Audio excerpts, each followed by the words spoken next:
Hello बच्चों, आप सबका कक्षा 10 विज्ञान विषय के अध्याय 3 धातु एवं अधातु में हार्दिक स्वागत है। जैसा कि बच्चों आप जानते हैं, कक्षा 10 विज्ञान विषय के नवीनतम पाठ्यक्रम 2023-24 के अनुसार हमने अध्याय 1 और अध्याय 2 की संपूर्ण व्याख्या और अभ्यास के सभी प्रश्नों को बहुत अच्छे से सॉल्व करा दिया है। अगर आपने वो क्लासेस नहीं देखी है तो चैनल की प्लेलिस्ट पर जाकर आप चैप्टर 1 और चैप्टर नंबर 2 की संपूर्ण क्लासेस आराम से देख सकते हैं। आज हम बच्चों शुरू कर रहे हैं अध्याय नंबर 3, जिसका नाम है धातु एवं अधातु। ये चैप्टर काफी बड़ा है, तो इस चैप्टर को हम बच्चों 2 पार्ट के अंदर कवर करेंगे। आज हमारा क्या है, आज हमारा पार्ट 1 है, उसके बाद हमारा पार्ट 2 और आएगा, जिसमें हम पूरे चैप्टर को अच्छे से व्याख्या के साथ समझेंगे। तो चलिए क्लास शुरू करते हैं। सबसे पहले बच्चों हम सामान्य जानकारी की बात करते हैं।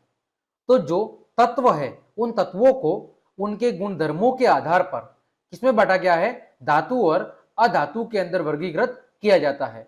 जो तत्व है उनको उनके गुण धर्मों के आधार पर साधारणतः 2 भागों में धातु और अधातु के अंदर वर्गीकृत किया गया है। लेकिन बच्चों आप सबने यदि आवर्त सारणी के बारे में पढ़ा है, किसके बारे में, आवर्त सारणी के बारे में, तो आवर्त सारणी के अंदर जो तत्व है उनको मुख्यतः 3 भागों के अंदर बांटा गया है। कितने भागों में, 3 भागों में। कौन कौन से बच्चों, एक धातु, दूसरा है बच्चों आपका अधातु और तीसरा है बच्चों आपका उपधातु।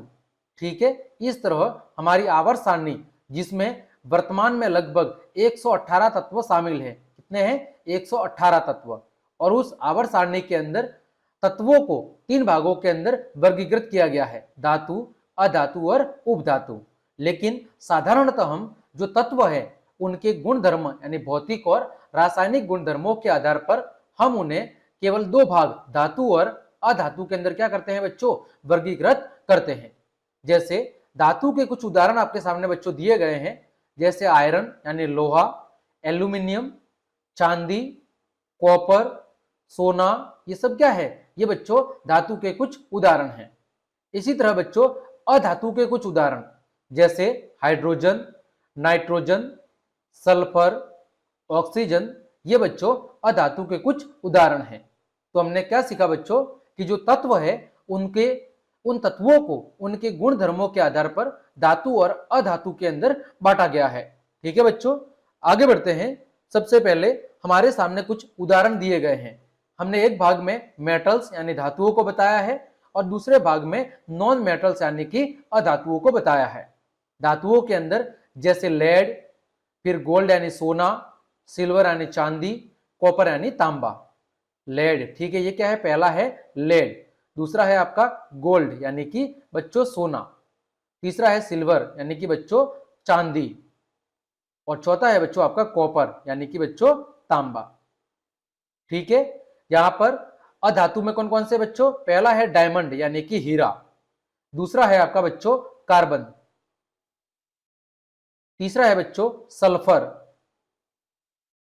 और चौथा है बच्चों फास्फोरस। ये किसके उदाहरण है बच्चों, ये अधातु के उदाहरण हैं। तो बच्चों हमने क्या देखा, हमने धातु के कुछ उदाहरण देखे और उसके बाद हमने अधातु के कुछ उदाहरण देखे। धातुओं में मुख्यतः लेड, सोना, चांदी, तांबा, लोहा, एल्यूमिनियम, ये सारी चीजें आती है।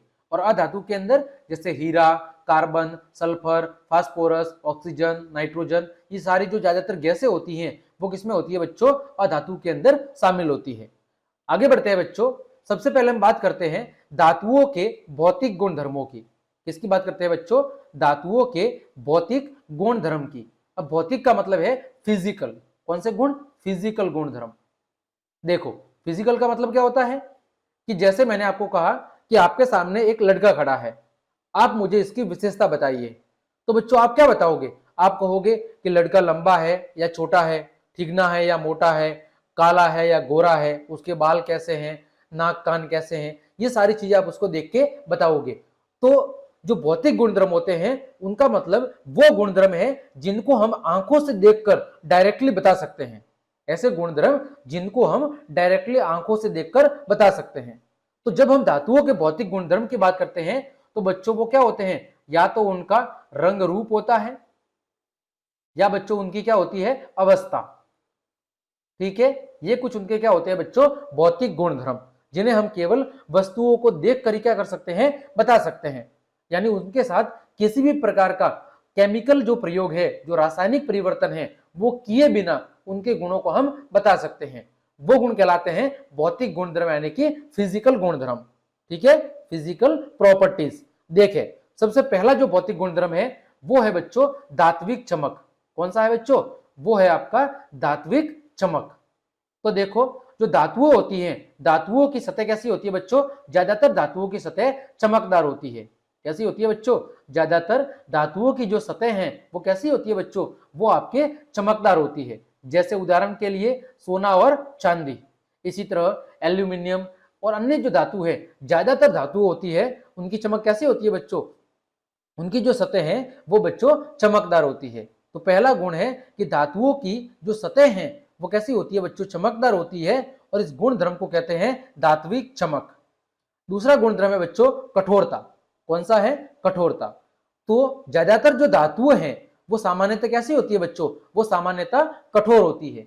जैसे लोहा, तांबा, ये जो धातुएं हैं, ठीक है, यानी लगभग ज्यादातर जो धातुएं हैं वो कैसी होती है, कठोर। लेकिन कुछ बच्चों अपवाद भी है। क्या है, कुछ अपवाद भी है। जैसे बच्चों, जैसे लिथियम, सोडियम, पोटेशियम कैसे होते हैं बच्चों, मुलायम होते हैं। ये क्या है, ये सब धातु है, लेकिन फिर भी बच्चों कैसे होते हैं, फिर भी बच्चों ये मुलायम होते हैं, और इन्हें चाकू की मदद से आसानी से क्या किया जा सकता है बच्चों, काटा जा सकता है। तो ज्यादातर धातुएं अपनी मूल अवस्था में कैसी होती है बच्चों, कठोर होती है। ठीक है, लेकिन कुछ अपवाद भी है। लिथियम, सोडियम, पोटेशियम, ठीक है, ये कुछ धातु कैसी होती है बच्चों, मुलायम होती है, और इन्हें हम चाकू की मदद से भी आसानी से काट सकते हैं। अगली विशेषता है बच्चों रूप। कौन सी विशेषता है बच्चों, रूप। देखो, रूप क्या होता है, तो जो आपकी धातुएं हैं वो साधारणतः आपके कमरे के ताप पर, किस पर, कमरे के ताप पर ज्यादातर जो धातुएं हैं वो कौन से रूप में पाई जाती है बच्चों, ठोस रूप में पाई जाती है। ज्यादातर धातुएं हैं वो कमरे के ताप पर बच्चों ठोस अवस्था के अंदर पाई जाती है। लेकिन बच्चों एक अपवाद है, मरकरी यानी पारा, जिसे Hg, जिसका प्रतीक क्या है, Hg। तो जो मरकरी या पारा होता है बच्चों, वो कमरे के ताप पर धातु होते हुए भी द्रव अवस्था के अंदर पाया जाता है। तो मरकरी आपका क्या हो गया बच्चों, ये आपका अपवाद हो गया।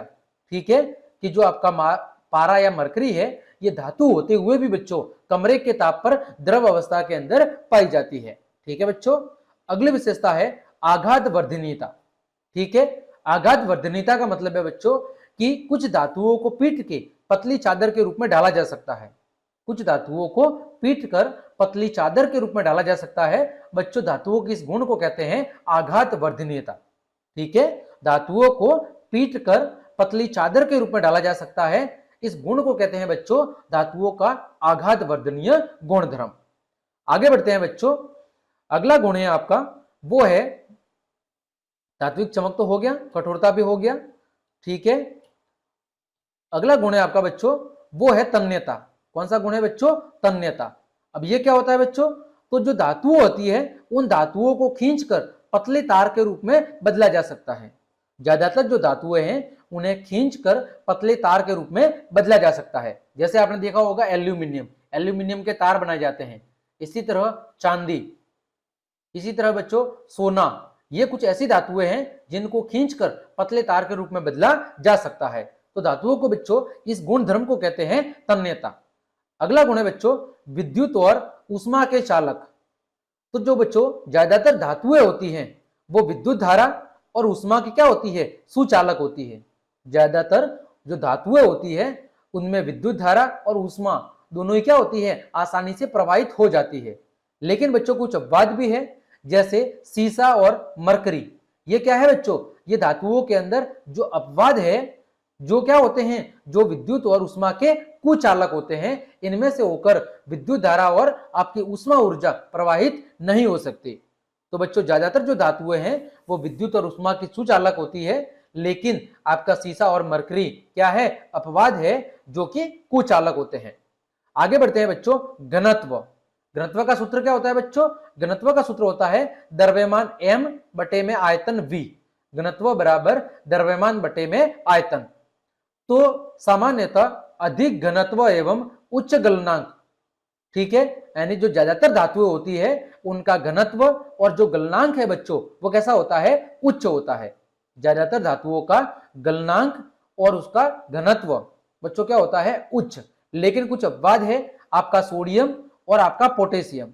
सोडियम और पोटेशियम ये धातु होते हुए भी इनका बच्चों गलनांक और घनत्व क्या होता है, बहुत ही कम होता है। ठीक है बच्चों, ज्यादातर धातुओं का गलनांक और घनत्व उच्च होता है, लेकिन सोडियम और पोटेशियम ये दो अपवाद है जिनका गलनांक और घनत्व बच्चों क्या होता है, कम होता है। आगे बढ़ते हैं, ध्वनिक गुण। कौन सा गुण, ध्वनिक, यानी जो धातुएं हैं वो कठोर सतह से टकराने पर क्या करती है, आवाज उत्पन्न करती है। ज्यादातर धातुएं बच्चों जब कठोर सतह से टकराती है तो वो क्या करती है, आवाज उत्पन्न करती है। जैसे आपने देखा होगा आपके विद्यालय के अंदर जब आप घंटी बजाते हैं तो वो किसकी बनी होती है, ज्यादातर तांबे की मोटी परत बनी होती है, और उस पर जब किसी धातु से प्रहार किया जाता है बच्चों तो वो क्या करती है, वो ध्वनि उत्पन्न करती है। तो बच्चों धातुओं की इस गुण को कहते हैं ध्वनिक गुण या सोनोरस। इंग्लिश में क्या कहते हैं बच्चों, सोनोरस। कई बार ये भी पूछा जाता है, सोनोरस। सोनोरस का मतलब है कि वो ये कैसे होती है, ध्वनिक। जब धातुएं किसी कठोर सतह से टकराती है तो बच्चों ये आवाज उत्पन्न करती है। जैसे मंदिरों के अंदर घंटियां, ठीक है, तो वो भी क्या है, वो भी धातुओं के ध्वनिक गुण धर्म को दर्शाती है। अगला है ऑक्साइड। तो बच्चों जो धातुएं होती हैं उनके जो ऑक्साइड हैं वो बच्चों कौन सी प्रकृति के होते हैं, वो बच्चों सारकीय प्रकृति के होते हैं। अधिकांश धातुओं के जो ऑक्साइड है वो बच्चों सारकीय प्रकृति के होते हैं। जैसे उदाहरण के लिए MgO, मैग्नीशियम ऑक्साइड, इसकी प्रकृति कैसी होती है बच्चों, इसकी प्रकृति होती है सारीय। तो इस तरह हमने धातुओं के विभिन्न भौतिक गुणधर्मों के बारे में चर्चा कर ली है। उम्मीद करता हूं धातुओं के सभी गुणधर्म आपको अच्छे से समझ में आए होंगे। आगे बढ़ते हैं बच्चों, आगे बात करते हैं अधातुओं के भौतिक गुणधर्म। किसके, अधातुओं के भौतिक गुणधर्म। पहला है धात्विक चमक। तो जो अधातुएं होती है वो क्या नहीं होती, वो चमकीली नहीं होती। अधातुओं की सतह चमकीली नहीं होती, लेकिन कुछ अपवाद भी है बच्चों। आयोडीन, आयोडीन क्या है, आयोडीन एक अपवाद है जो अधातु होते हुए भी बच्चों कैसी होती है, चमकीली होती है। आयोडीन अधातु होते हुए भी बच्चों कैसा होता है, चमकीला होता है। अतः आयोडीन क्या है बच्चों, आयोडीन आपका एक अपवाद है। तो ज्यादातर जो अधातु होते हैं उनकी सतह चमकीली नहीं होती है, लेकिन आयोडीन एक ऐसी अधातु है जो क्या होती है, जिसकी सतह चमकीली होती है। आगे बढ़ते हैं बच्चों, कठोरता। तो ज्यादातर जो अधातुएं हैं बच्चों वो कठोर नहीं होती है, लेकिन कार्बन का एक अपर रूप क्या है बच्चों, हीरा है। हीरा अधातु होते हुए भी सबसे कठोर क्या है बच्चों, प्राकृतिक पदार्थ है। ये कई बार प्रश्न पूछा गया है, सबसे कठोर प्राकृतिक पदार्थ कौन सा है, तो कौन सा है बच्चों, हीरा। या कई बार पूछा जाता है सबसे कठोर जो आपकी अधातु है वो कौन सी है, तो वो है बच्चों हीरा। तो ज्यादातर जो अधातु होती है बच्चों वो नरम प्रकृति की होती है, लेकिन हीरा एक अपवाद है जो बच्चों अधातु होते हुए भी कठोर होता है। अगला गुण है बच्चों रूप। तो बच्चों ज्यादातर जो अधातुएं होती है वो या तो ठोस अवस्था में या फिर गैसीय अवस्था में पाई जाती है। ज्यादातर जो अधातुएं हैं वो बच्चों कमरे के ताप पर या तो ठोस अवस्था में या फिर बच्चों गैस अवस्था में पाई जाती है। लेकिन एक अपवाद है बच्चों ब्रोमीन, जो कमरे के ताप पर तरल रूप में यानी द्रव अवस्था में पाई जाती है। अपवाद क्या है बच्चों, ब्रोमीन, ठीक है, जो अधातु होते हुए भी कमरे के ताप पर द्रव अवस्था में यानी तरल रूप के अंदर पाई जाती है। आगे बढ़ते हैं बच्चों, आघात वर्धनीयता। तो धातुओं के अंदर आघात वर्धनीयता का गुण नहीं पाया जाता, यानी धातुओं को पीट कर हम बच्चों पतली चादर के रूप में नहीं डाल सकते। ठीक है, आगे बढ़ते हैं बच्चों, अगला गुण है तन्यता। तो जो धातुएं होती है, सॉरी जो अधातुएं होती है वो तन्य नहीं होती, यानी अधातुओं को खींचकर पतले तार के रूप में बच्चों नहीं बदला जा सकता। तो धातुओं के अंदर तन्यता का गुण नहीं पाया जाता है। आगे विद्युत और उष्मा के सुचालक।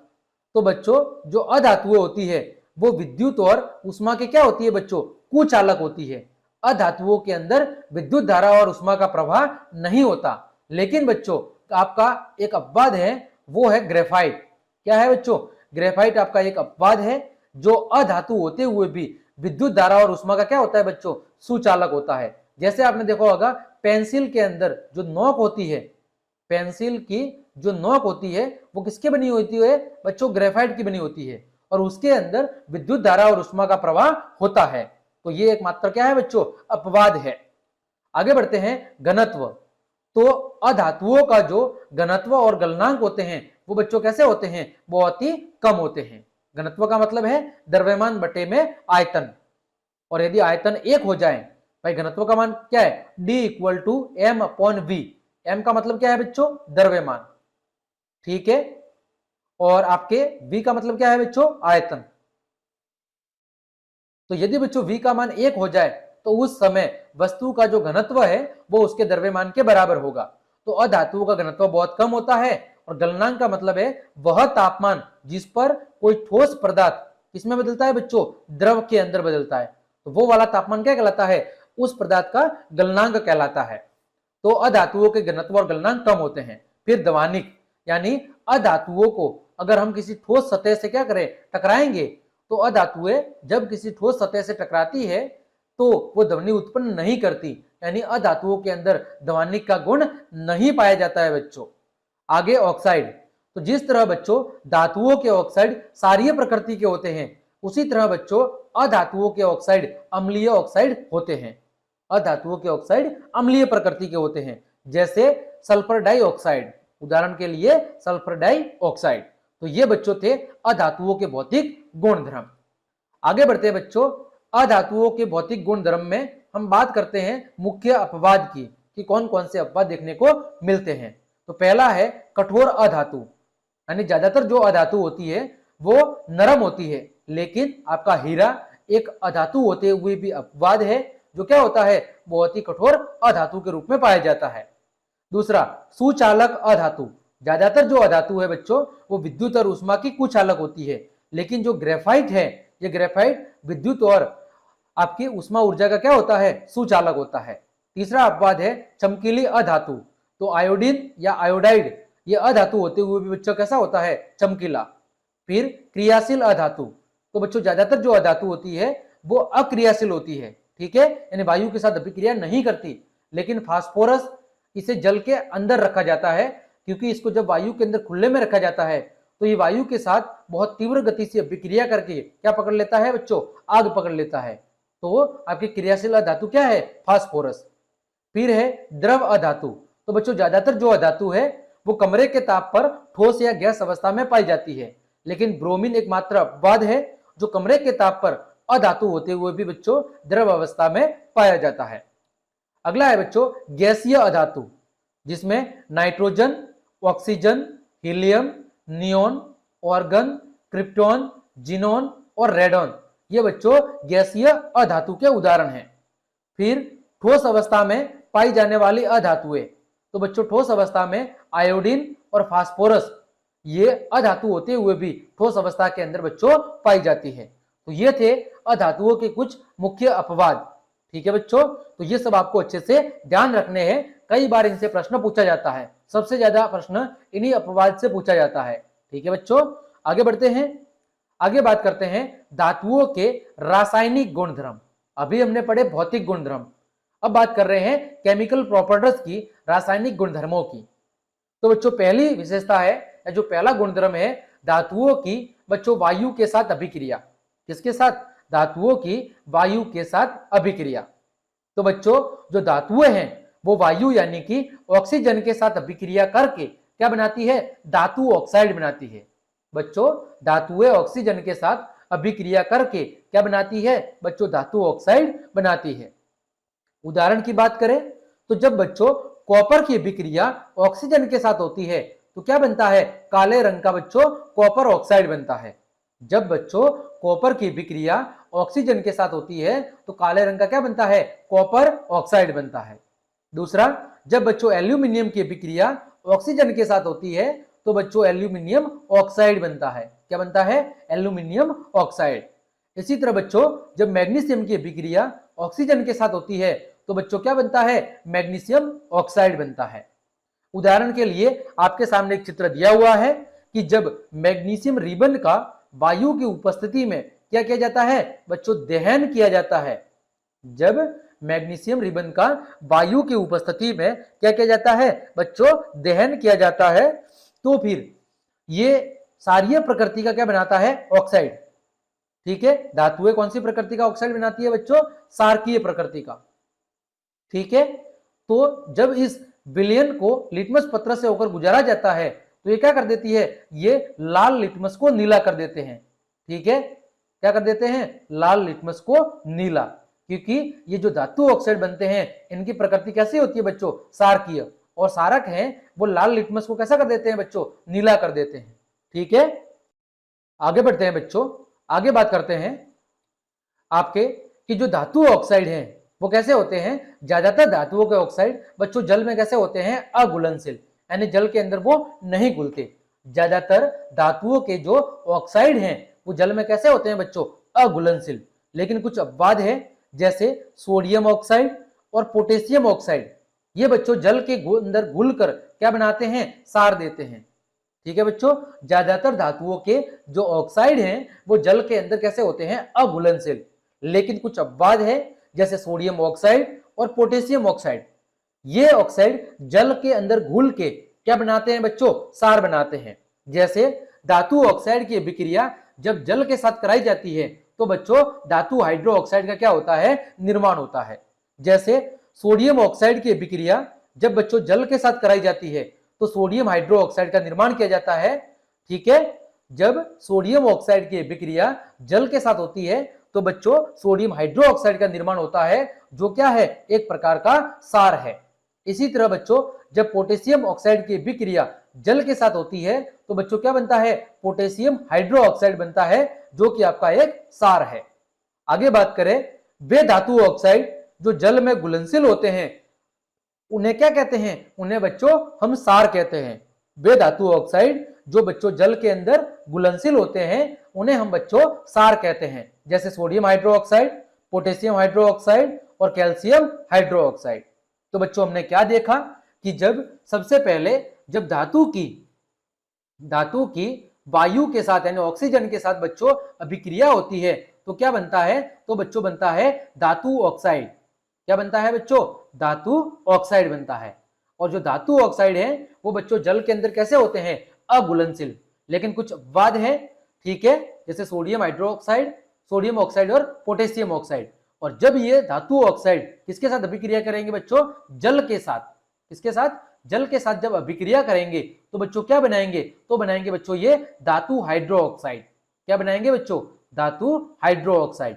और जो ये धातु ऑक्साइड हाइड्रो ऑक्साइड है ये कैसे होते हैं बच्चों, ये जल के अंदर घुलनशील होते हैं, अतः इन्हें हम क्या कहते हैं, अतः इन्हें बच्चों हम सार कहते हैं। ठीक है बच्चों, आगे बढ़ते हैं, आगे बात करते हैं उभयधर्मी ऑक्साइड। कौन से ऑक्साइड, उभयधर्मी ऑक्साइड। तो बच्चों वे धातु ऑक्साइड जो अम्ल तथा सार दोनों से अभिक्रिया करते हैं और क्या बनाते हैं, लवण और जल बनाते हैं। वे धातु ऑक्साइड जो अम्ल तथा सार दोनों से अभिक्रिया करते हैं और लवण और जल बनाते हैं, ऐसे ऑक्साइड को बच्चों उभयधर्मी ऑक्साइड कहा जाता है। जैसे बच्चों एल्यूमिनियम ऑक्साइड और आपका जिंक ऑक्साइड, ये कैसे ऑक्साइड हैं, ये आपके बच्चों उभयधर्मी ऑक्साइड है जो अम्ल और सारक दोनों के साथ अभिक्रिया करते हैं। उदाहरण के लिए जब एल्यूमिनियम ऑक्साइड की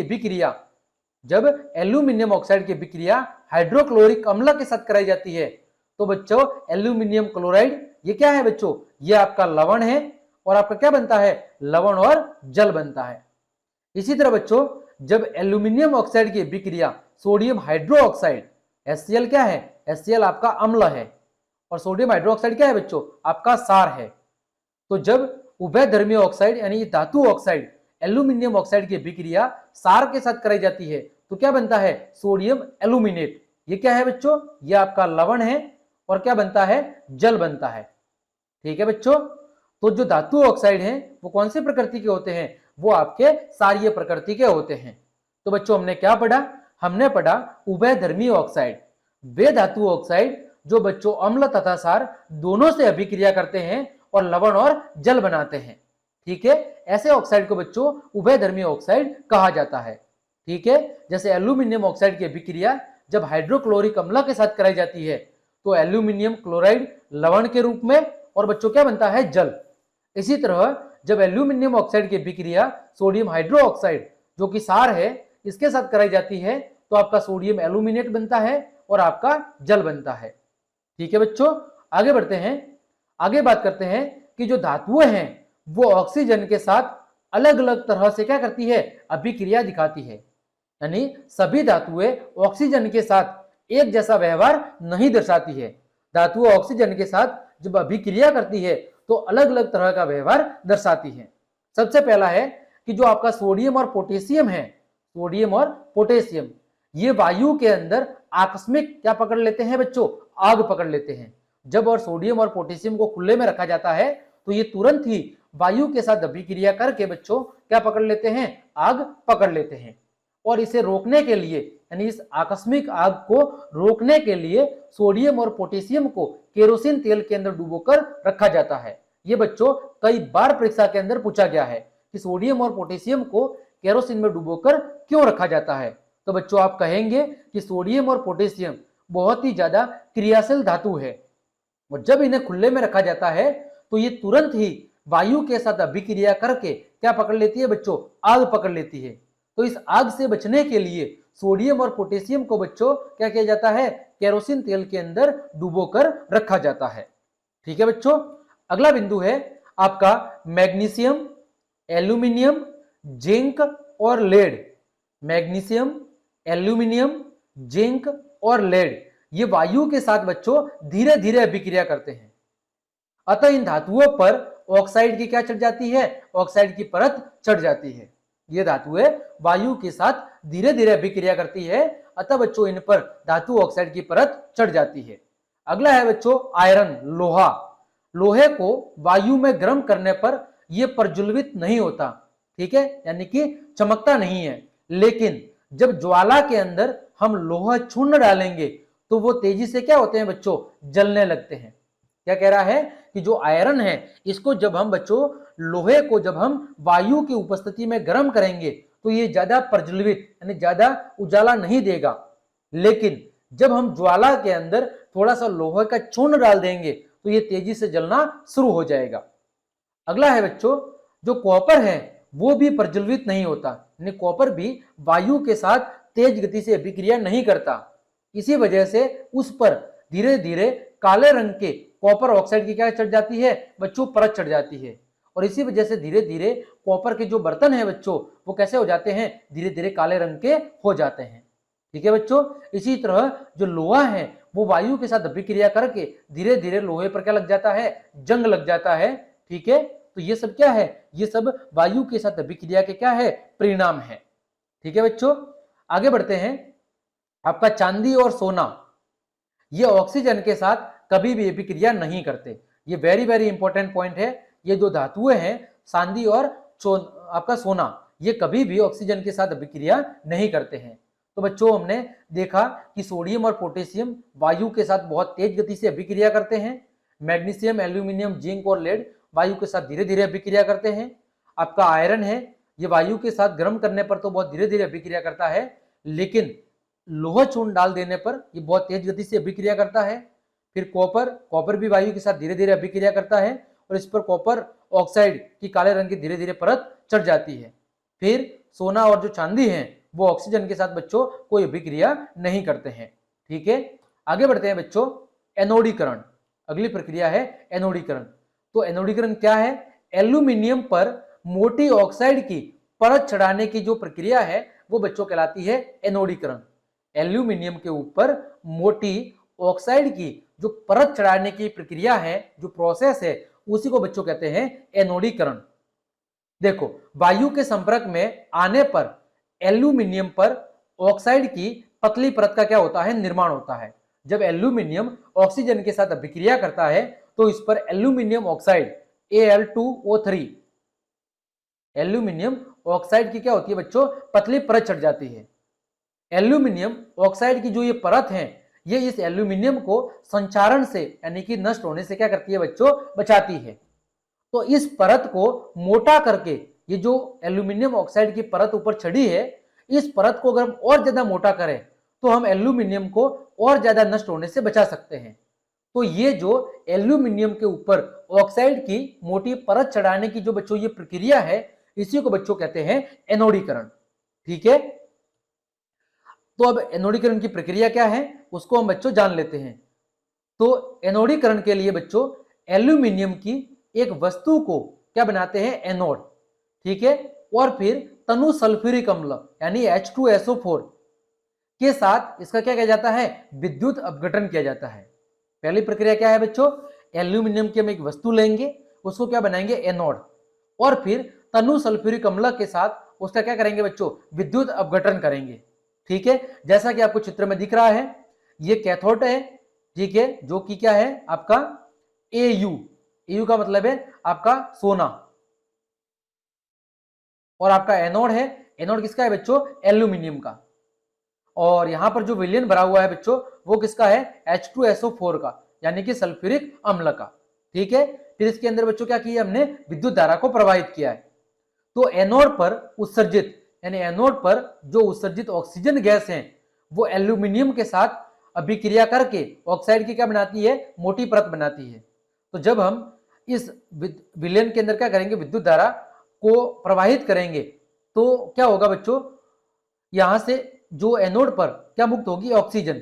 ये ऑक्सीजन बच्चों इस एल्यूमिनियम के साथ अभिक्रिया करेगी और क्या बनाएगी बच्चों, एल्यूमिनियम ऑक्साइड। तो इस ऑक्साइड की परत को आसानी से रंग कर एल्यूमिनियम की आकर्षक वस्तुएं बनाई जा सकती है। तो जब ऑक्सीजन एल्यूमिनियम के साथ अभिक्रिया करेगी और एल्यूमिनियम पर जो ऑक्साइड की परत बनेगी, ठीक है, तो इस अभिक्रिया को बच्चों हम कहेंगे एनोडीकरण। तो एल्यूमिनियम पर मोटी ऑक्साइड की परत एल्यूमिनियम को संचारित होने से यानी जंग लगने से क्या करती है बच्चों, बचाती है। तो इस प्रक्रिया को बच्चों कहते हैं हम एनोडीकरण। तो सिंपल शब्दों में बच्चों कह सकते हैं कि एल्यूमिनियम के ऊपर मोटी ऑक्साइड की परत चढ़ाने की जो प्रक्रिया है, ताकि एल्यूमिनियम क्या हो सके, एल्यूमिनियम संचारण और जंग से बच सके। एल्यूमिनियम की जो सतह है वो संचारण और जंग से क्या हो सके, बच सके। इस प्रक्रिया को बच्चों कहते हैं एनोडीकरण। ठीक है, आगे बढ़ते हैं बच्चों, जल के साथ अभिक्रिया, धातु की जल के साथ अभिक्रिया। तो बच्चों जो धातु है वो जब जल के साथ अभिक्रिया करती है तो बच्चों क्या बनाती है, धातु ऑक्साइड और हाइड्रोजन। जब बच्चों धातु की जल के साथ अभिक्रिया होती है तो धातु ऑक्साइड और हाइड्रोजन गैस का निर्माण होता है। और यह धातु ऑक्साइड जब दोबारा जल के साथ अभिक्रिया करता है तो बच्चों क्या बनाता है, धातु हाइड्रो ऑक्साइड बनाता है। क्या बनाता है, धातु हाइड्रो ऑक्साइड, यानी कि बच्चों सार बनाता है। क्या बनाता है, सार। आपके सामने उदाहरण दिए हुए हैं। जब बच्चों सोडियम की अभिक्रिया जल के साथ होती है तो क्या बनता है बच्चों, sodium hydro oxide, hydrogen gas और उष्मा। इसी तरह बच्चों जब कैल्शियम की अभिक्रिया जल के साथ होती है तो बच्चों कैल्शियम हाइड्रो ऑक्साइड और हाइड्रोजन गैस का निर्माण होता है। तीसरा उदाहरण है, जब बच्चों मैग्नीशियम की अभिक्रिया जल के साथ होती है तो मैग्नीशियम हाइड्रो ऑक्साइड और आपके हाइड्रोजन गैस का निर्माण होता है। इसी तरह बच्चों जब एल्यूमिनियम की अभिक्रिया जल के साथ होती है तो एल्यूमिनियम ऑक्साइड और हाइड्रोजन गैस का निर्माण होता है। इसी तरह बच्चों जब आयरन की अभिक्रिया जल के साथ होती है तो आयरन ऑक्साइड और जल का निर्माण होता है। बच्चों चित्र दिया गया है, जल के साथ H2O के साथ आपका सोडियम की अभिक्रिया हो रही है तो बच्चों किसका निर्माण होगा, सोडियम हाइड्रो ऑक्साइड का, NaOH। साथ में क्या निकलेगी बच्चों, हाइड्रोजन गैस। ठीक है, NaOH क्या है आपका, सार है। ठीक है, और यहां पर किस गैस का निर्माण होगा, हाइड्रोजन गैस का बच्चों निर्माण होगा। आगे बच्चों बात करते हैं धातु की ठंडे जल के साथ अभिक्रिया। अभी हमने देखा था कि जो धातुएं हैं वो जिस तरह ऑक्सीजन के साथ अलग अलग तरह का व्यवहार दर्शाती है, उसी तरह धातुएं गर्म जल, ठंडे जल के साथ अलग अलग तरह का व्यवहार दर्शाती है। तो बच्चों सबसे पहले हम बात करते हैं धातुओं की ठंडे जल के साथ अभिक्रिया। तो बच्चों सोडियम और पोटेशियम, कौन सी धातु है, सोडियम और पोटेशियम, ये दो बच्चों ऐसी धातुएं हैं जो ठंडे जल के साथ अभिक्रिया करती है और क्या बनाती है, धातु हाइड्रो ऑक्साइड और हाइड्रोजन गैस। तो बच्चों उदाहरण आपके सामने दिया हुआ है, जब सोडियम की अभिक्रिया ठंडे जल के साथ होती है तो बच्चों सोडियम हाइड्रो ऑक्साइड और आपके हाइड्रोजन गैस का निर्माण होता है। दूसरा उदाहरण है बच्चों, जब पोटेशियम की अभिक्रिया ठंडे जल के साथ होती है तो पोटेशियम हाइड्रो ऑक्साइड और आपका क्या बनती है, हाइड्रोजन गैस बनती है। तो बच्चों जब सोडियम और पोटेशियम को ठंडे जल के अंदर डाला जाता है तो ये जल से अभिक्रिया करके क्या बनाते हैं, सारक यानी कि हाइड्रोक्साइड बनाते हैं और कौन सी गैस, हाइड्रोजन गैस का निर्माण करते हैं। साथ ही साथ इस अभिक्रिया के अंदर ऊर्जा क्या होती है, ऊर्जा आपकी बाहर की तरफ निकलती है यानी कि सेपित होती है, यानी उष्मा का उत्सर्जन होता है। ठीक है, इस अभिक्रिया में उत्पन्न होने वाली जो बच्चों हाइड्रोजन गैस है वो प्रज्वलित यानी बहुत तेज गति से चमकती हुई दिखाई देती है। इसीलिए इस अभिक्रिया में यह महसूस होता है कि सोडियम और पोटेशियम जल के साथ अभिक्रिया करके क्या पकड़ लेती है, आग पकड़ लेती है। ठीक है बच्चों, इस अभिक्रिया से निकलने वाली जो हाइड्रोजन गैस है वो बहुत तेज गति से चमकती हुई क्या होती है, बाहर निकलती है। इससे मालूम होता है कि जो सोडियम और पोटेशियम है बच्चों वो जल के साथ बहुत तीव्र गति से अभिक्रिया करके क्या कर लेती है, आग पकड़ लेती है। ठीक है बच्चों, आगे बात करते हैं धातुओं की गर्म जल के साथ अभिक्रिया।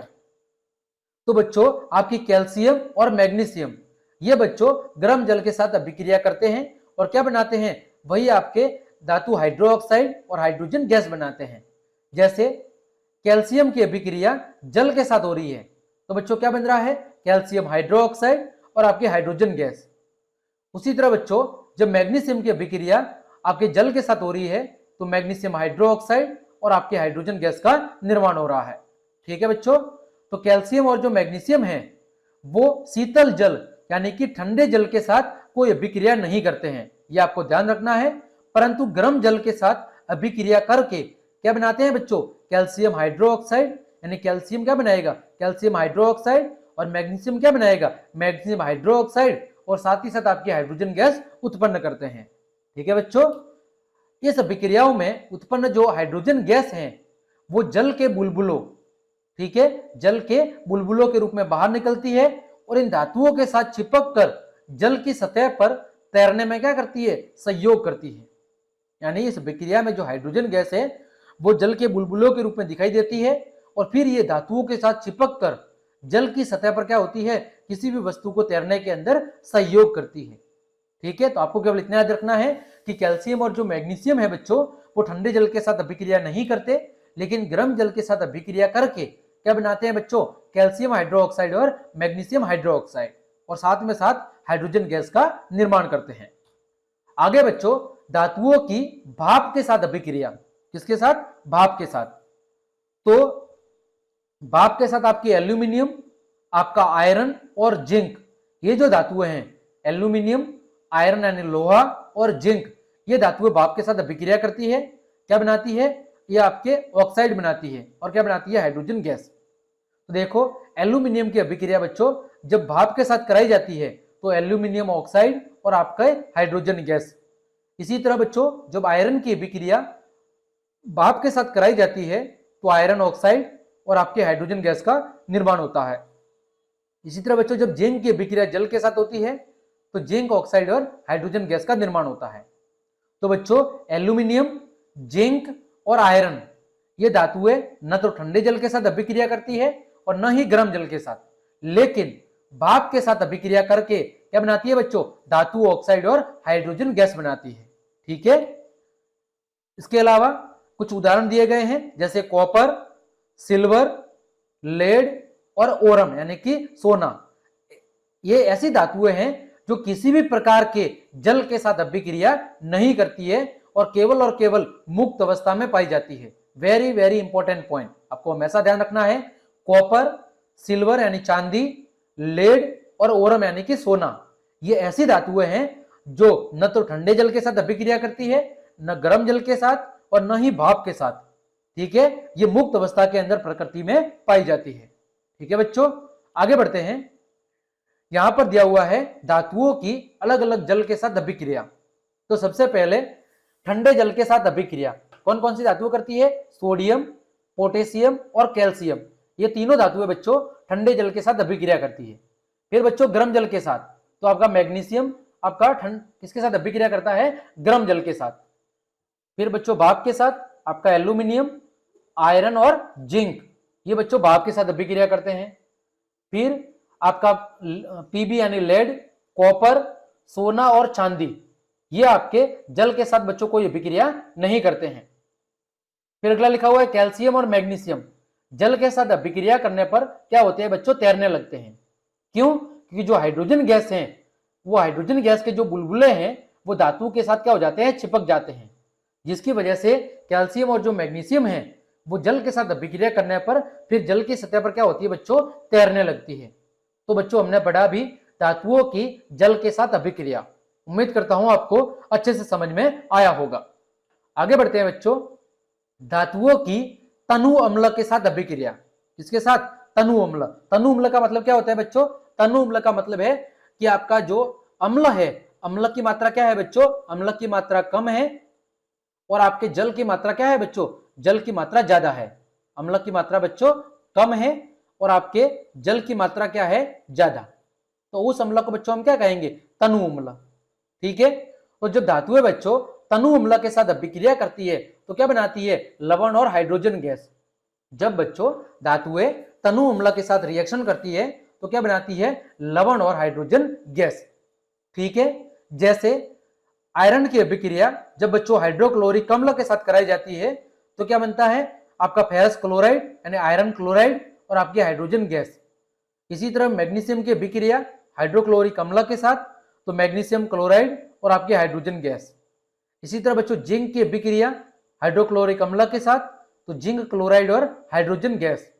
इसी तरह बच्चों एल्यूमिनियम की अभिक्रिया हाइड्रोक्लोरिक अम्ल से तो एल्यूमिनियम क्लोराइड और आपके हाइड्रोजन गैस।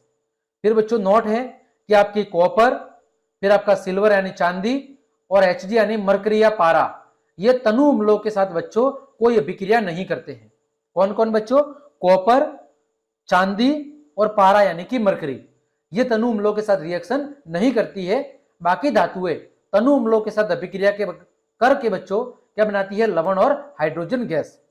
क्या बनाती है, लवण और हाइड्रोजन गैस। आगे बढ़ते हैं बच्चों, आपके सामने एक प्रश्न दिया हुआ है, बहुत ही अच्छा प्रश्न है कि जो धातुएं हैं वो नाइट्रिक अम्ल के साथ क्रिया करके हाइड्रोजन गैस उत्सर्जित नहीं करती है, क्यों? जो धातुएं हैं वो नाइट्रिक अम्ल HNO3 के साथ क्रिया करके हाइड्रोजन गैस का उत्सर्जन क्यों नहीं करती है, इसके पीछे वजह क्या है? तो बच्चों जो आपका HNO3 है यानी कि आपका जो नाइट्रिक अम्ल है, ये क्या है, ये एक प्रबल ऑक्सीकारक है। क्या है, प्रबल ऑक्सीकारक। ठीक है।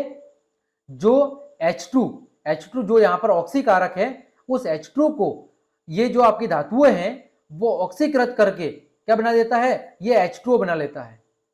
यानी जो नाइट्रिक अम्ल है ये क्या है, एक प्रबल ऑक्सीकारक। ठीक है। जो H2 यानी जो हाइड्रोजन है इसके साथ ऑक्सीजन को जोड़ के क्या बना लेता है, ये जल बना देता है। ठीक है। जो नाइट्रिक अम्ल के अंदर जो आपके H2 यानी जो हाइड्रोजन है जो क्या है, ऑक्सीकारक है। ठीक है। इस हाइड्रोजन के साथ ऑक्सीजन को जोड़कर आपका जो HNO3 है नाइट्रिक अम्ल, वो क्या बना लेता है, जल बना लेता है। और स्वयं यानी जो खुद है वो नाइट्रोजन के ऑक्साइड जैसे N2O, NO या NO2 में क्या हो जाता है, अपचित हो जाता है। इस वजह से जो धातुएं हैं वो नाइट्रिक अम्ल के साथ क्रिया करके क्या नहीं बनाती, आपकी हाइड्रोजन गैस उत्सर्जित नहीं करती है। देखो बच्चों ऐसा है HNO3। ठीक है। तो इसमें से जो H2 है ये क्या है बच्चों, ऑक्सीकारक।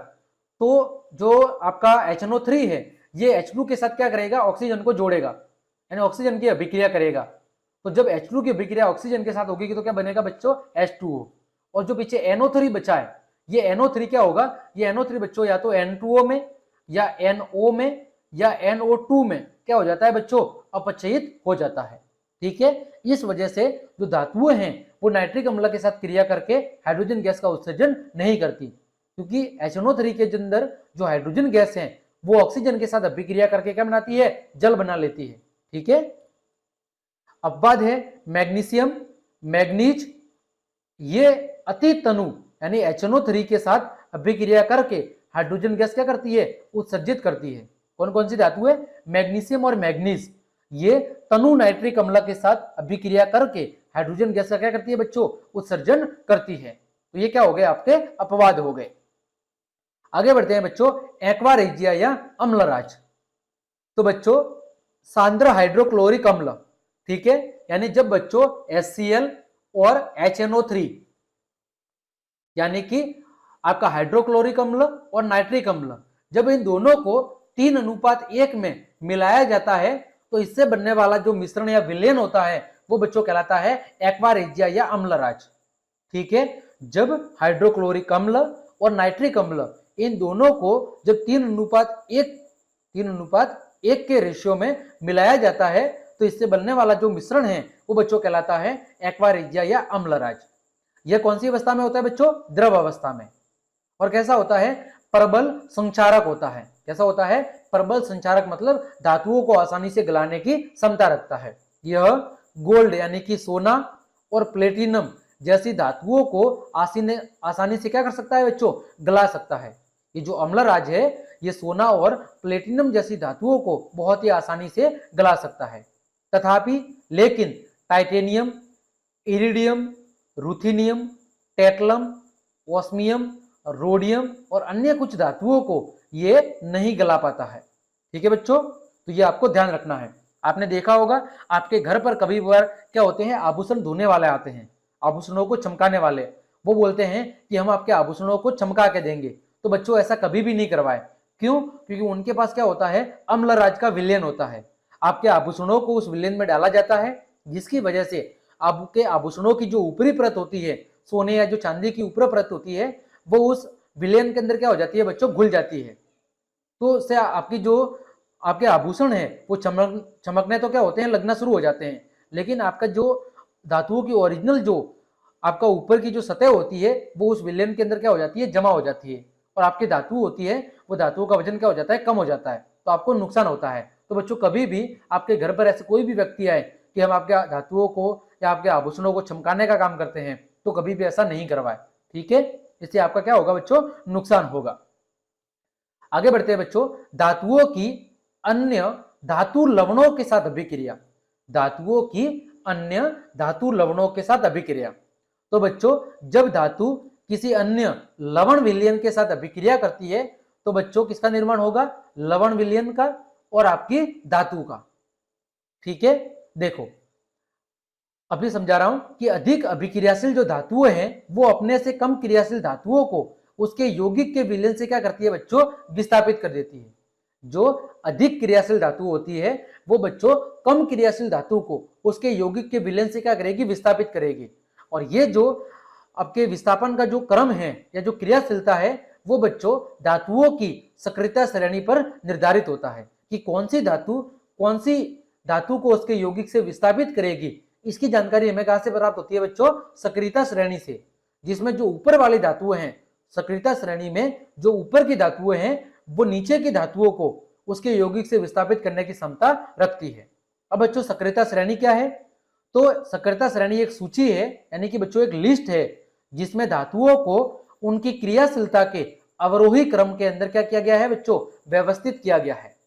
सक्रियता श्रेणी क्या है? एक लिस्ट है, एक सूची है जिसमें धातुओं को उनकी क्रियाशीलता के आधार पर अवरोही क्रम में, यानी ज्यादा क्रियाशीलता से कम क्रियाशीलता की ओर एक लिस्ट के रूप में व्यवस्थित किया गया है। तो उस सूची को हम कहते हैं बच्चों सक्रियता श्रेणी।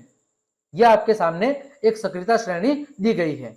ठीक है बच्चों, सबसे अधिक क्रियाशील धातु कौन सी है? पोटेशियम, फिर सोडियम, फिर कैल्शियम, फिर मैग्नीशियम, फिर एल्यूमिनियम, फिर जिंक, फिर फेरस, फिर आपका लेड, फिर हाइड्रोजन, फिर कॉपर, फिर मरकरी, फिर आपका AQ और फिर आपका सोना। ठीक है, तो सबसे अधिक क्रियाशील धातु आपकी पोटेशियम और सोडियम है और सबसे कम क्रियाशील है आपका सोना। कौन सी है? सोना। ठीक है बच्चों, तो ये क्या है? एक सक्रियता श्रेणी है। इसमें ऊपर से जैसे जैसे नीचे की ओर बढ़ेंगे तो धातुओं की जो क्रियाशीलता है वो बच्चों क्या होती जाएगी? कम होती जाएगी। तो यहाँ पर देखो जो पोटेशियम है वो सोडियम को उसके यौगिक से विस्थापित कर सकता है, सोडियम कैल्शियम को उसके यौगिक से विस्थापित कर सकता है, कैल्शियम मैग्नीशियम को कर सकता है। यानी जो ऊपर वाली धातु है वो उसके नीचे वाली धातु को उसके यौगिक से विस्थापित कर सकती है। ठीक है बच्चों, आगे धातुओं की अधातुओं के साथ अभिक्रिया।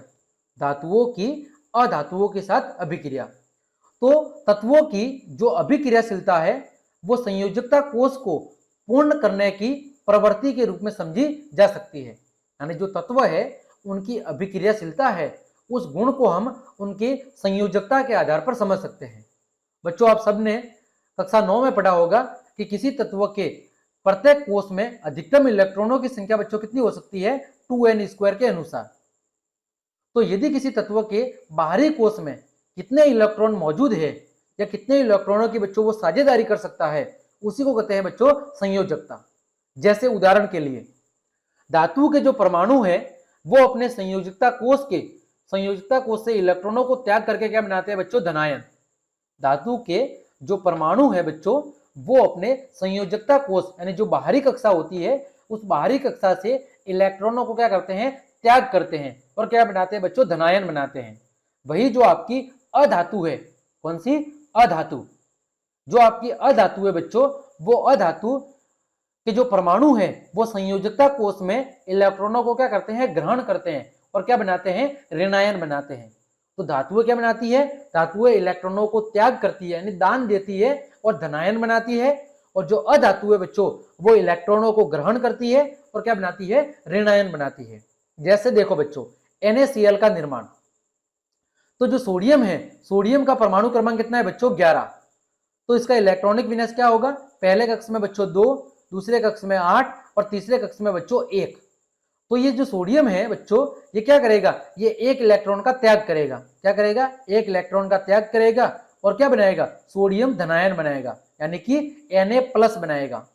ठीक है, एक इलेक्ट्रॉन का त्याग करके ये क्या बनाएगा, सोडियम धनायन बनाएगा। अभी बात करें बच्चों कैल्शियम की, कैल्शियम का परमाणु क्रमांक होता है बच्चों 17। कितना होता है, 17। तो इसका इलेक्ट्रॉनिक विन्यास होगा 2, 8 और 7।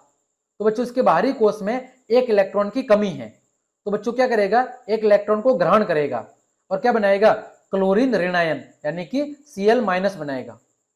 ठीक है बच्चों, तो जब Na+ Cl- से अभिक्रिया करेगा तो फिर क्या बनेगा, NaCl लवण का निर्माण होगा। ठीक है बच्चों, ये आपको ध्यान रखना है। तो जब धातु की अधातु के साथ अभिक्रिया होती है तो क्या बनता है, तो धातु की अधातु के साथ अभिक्रिया होने पर आपका क्या बनता है, लवण बनता है। क्या बनता है, लवण। ठीक है, आगे बढ़ते हैं। लवण कह सकते हो या आप कह सकते हो आयन। क्या कह सकते हैं, आयन। आगे बढ़ते हैं बच्चों, आगे बात करते हैं आयनिक यौगिक की।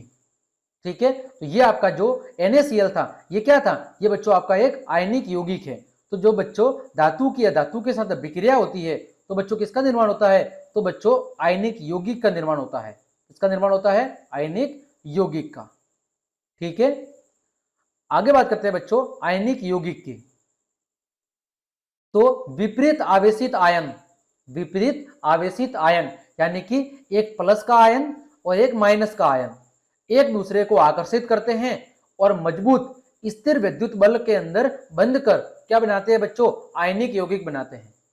ठीक है, दो विपरीत आवेशित आयन, एक धनात्मक और ऋणात्मक, जब एक दूसरे को अपनी तरफ आकर्षित करते हैं बच्चों तो मजबूत स्थिर विद्युत आकर्षण बल के द्वारा एक दूसरे से क्या हो जाते हैं, जुड़ जाते हैं और आयनिक यौगिक का निर्माण करते हैं। अब बच्चों किसी आयनिक यौगिक की हमें अगर ऑक्सीकरण संख्या निकालनी है तो कैसे निकालेंगे, तो किसी यौगिक या अणु में किसी परमाणु पर उपस्थित जो आवेश की मात्रा है उसी को बच्चों कहते हैं ऑक्सीकरण संख्या। किसी यौगिक या अणु में किसी परमाणु के ऊपर जो उपस्थित आवेश की मात्रा है उसी को बच्चों कहते हैं ऑक्सीकरण संख्या। जैसे बच्चों सोडियम Na+, अभी मैंने क्या लिखा था Na+, तो इसके ऊपर आवेश की मात्रा कितनी है, प्लस का 1 है। तो यानी सोडियम की जो ऑक्सीकरण संख्या है वो कितनी है, +1।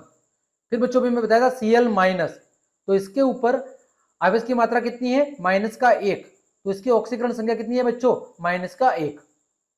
तो उदाहरण के लिए जितनी भी सार धातुएं हैं उन सार धातुओं की ऑक्सीकरण संख्या बच्चों कितनी होती है, +1। जैसे hydrogen, lithium, sodium, potassium, rubidium, caesium और फ्रेंजियम। ठीक है, ये क्या है, सार धातुएं। तो इनकी जो ऑक्सीकरण संख्या है बच्चों कितनी है, +1, यानी ये अपने से एक इलेक्ट्रॉन क्या कर सकती है, दान दे सकती है। फिर है बच्चों सार मर्दा धातुएं। तो सार मर्दा धातुओं की जो ऑक्सीकरण संख्या है वो +2 है, यानी ये 2 इलेक्ट्रॉनों का दान दे सकती है। जैसे बेरिलियम, मैग्नीशियम, कैल्शियम, ठीक है, बेरियम, रूबिडियम, ये रूबिडियम इधर है, ये Ru और है रूडियम है, ऐसा कुछ होता है। तो ये जितनी भी सार मर्दा धातु है बच्चों इनकी ऑक्सीकरण संख्या कितनी है, +2, यानी ये 2 इलेक्ट्रॉनों का दान कर सकती है। फिर है हेलोजन।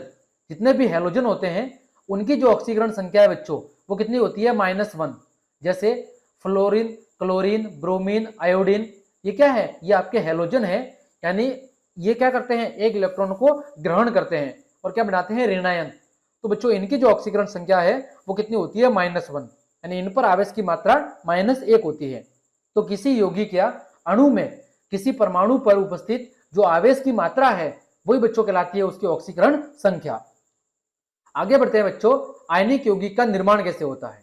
तो बच्चों जैसे NaCl, तो Na का, सोडियम का जो आपका ऑक्सीकरण संख्या है वो कितनी है, +1। कैल्शियम की कितनी है बच्चों, -1। ठीक है, तो Na -1 और ये Cl +1, दोनों आपस में क्या करेंगे, एक दूसरे के आवेश को क्या करेंगे, समाप्त करेंगे और मजबूत आकर्षण बल के जरिए जुड़कर क्या बनाएंगे बच्चों, NaCl आयनिक यौगिक का निर्माण करेंगे। तो NaCl के निर्माण में जो आपका सोडियम परमाणु है वो एक इलेक्ट्रॉन का त्याग करके क्या बनाएगा, Na+, और जो त्यागा का परमाणु या जो इलेक्ट्रॉन है वो किसके द्वारा ग्रहण किया जाएगा, क्लोरीन के द्वारा, और क्या बनाएगा, Cl-, और Na+ और Cl- दोनों आयन मिलके क्या बनाएंगे बच्चों, NaCl आयनिक यौगिक का निर्माण करेंगे। ठीक है, सोडियम क्या करेगा, एक इलेक्ट्रॉन का दान करेगा, उस इलेक्ट्रॉन को ग्रहण कौन करेगा, कैल्शियम, तो सोडियम क्या करेगा, इलेक्ट्रॉन का दान। ठीक है, तो ये कौन सा बनाएगा, ये बनाएगा धनायन, और क्लोरीन क्या करेगा, ग्रहण, तो ये क्या बनाएगा, ऋणायन। फिर धनायन और ऋणायन आपस में आकर्षण बल के जरिए जुड़ जाएंगे और क्या बनाएंगे, सोडियम क्लोराइड नाम का आयनक यौगिक बनाएंगे। ठीक है बच्चों, फिर बात करते हैं आयनिक यौगिक के गुण। तो बच्चों पहला गुण है भौतिक प्रकृति। तो बच्चों धन आयन और ऋण आयन, इनके बीच में मजबूत आकर्षण बल होने के कारण जो आयनिक यौगिक है वो ठोस होते हैं और थोड़े कैसे होते हैं, कठोर होते हैं। कारण क्या है, धन आयन और ऋण आयन के बीच मौजूद मजबूत आकर्षण बल, जिसकी वजह से ज्यादातर जो आयनिक यौगिक है वो ठोस और थोड़े कठोर होते हैं। यह यौगिक सामान्यतः कैसे होते हैं, भंगुर प्रकृति के, यानी होते तो ठोस हैं लेकिन भंगुर प्रकृति के होते हैं, यानी अगर आप ज्यादा दाब डालोगे तो फिर टुकड़ों के अंदर क्या हो जाएंगे बच्चों, टूट जाएंगे। ठीक है, जैसे आपका नमक, ये वैसे कठोर होता है लेकिन अगर आप इस पर थोड़ा सा दबाव डालोगे तो क्या हो जाएगा, ये टूट जाएगा। फिर है बच्चों गलनांक और कवतनांक, क्या है बच्चों, गलनांक और कवतनांक। तो आयनिक यौगिकों के गलनांक और कवतनांक क्या होते हैं, बहुत अधिक होते हैं। कारण क्या है, क्योंकि आयनों के बीच में मजबूत आयनिक क्या होता है, आकर्षण बल, और उस मजबूत अंतराणु का आकर्षण बल को तोड़ने के लिए बहुत अधिक क्या होती है, ऊर्जा की आवश्यकता होती है। इस वजह से आयनिक यौगिकों के जो गलनांक और कवतनांक है वो बहुत ही उच्च होते हैं। फिर बच्चों घुलनशीलता, तो विद्युत संयोजन यौगिक सामान्यतः जल में कैसे होते हैं, घुलनशील, लेकिन केरोसिन और पेट्रोल जैसे विलायकों में कैसे होते हैं बच्चों, अविलय। जो विद्युत संयोजक यौगिक होते हैं वो जल के अंदर कैसे होते हैं बच्चों, घुलनशील, जैसे कि आपका सोडियम क्लोराइड, ये जल के अंदर तो घुलनशील है लेकिन केरोसिन और पेट्रोल के अंदर ये बच्चों अघुलनशील होते हैं, यानी कि अविलय होते हैं। ठीक है, अगला है वो है गुण विद्युत चालकता। तो आप सब जानते हैं कि किसी भी विलयन से अगर विद्युत का चालन करना है तो उसमें आवेशित गणों की गति होना जरूरी है। विद्युत कब गति करेगी, जब आयनों की गति होगी। तो जो आयनिक यौगिक है उसके जलीय विलयन में आयन क्या होते हैं, मौजूद होते हैं। तो जब आयनिक यौगिक के जलीय विलयन में विद्युत धारा प्रवाहित की जाती है तो जो आयन है वो विपरीत इलेक्ट्रोड की तरफ क्या होते हैं, गमन करने लगते हैं। इस वजह से आयनिक यौगिक के जलीय विलयन में विद्युत धारा का प्रवाह होता है, लेकिन ठोस अवस्था में जो आयनिक यौगिक हैं वो विद्युत का चालन नहीं करते।